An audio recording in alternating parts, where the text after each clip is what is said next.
Intense competition for increasingly scarce water has triggered conflicts around the world. Mexico just averted such a conflict.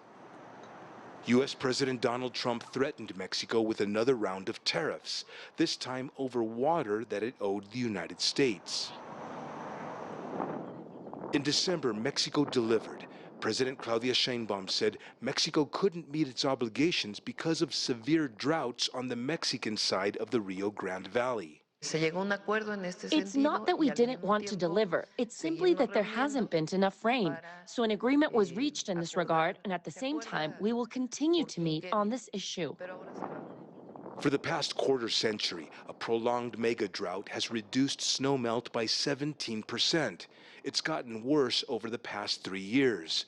Scientists say this isn't a cyclical dry spell, but a long-term shift to a more arid climate. And demand for water has been rising. Between Mexico and the United States, around 3 million people live in the lower Rio Grande Valley. By the year 2045, that number is expected to double. More people and less water is a combination that creates conflict.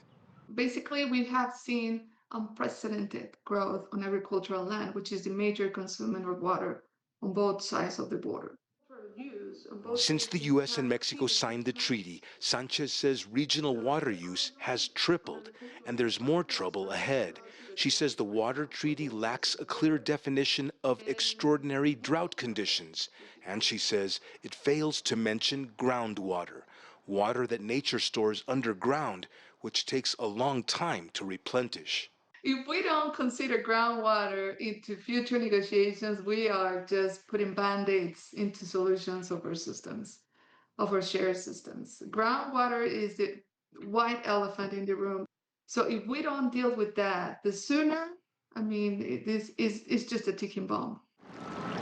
Experts say water conflicts between the United States and Mexico will most likely continue until the 1944 Water Treaty is updated to include a better definition of drought conditions and what to do about groundwater.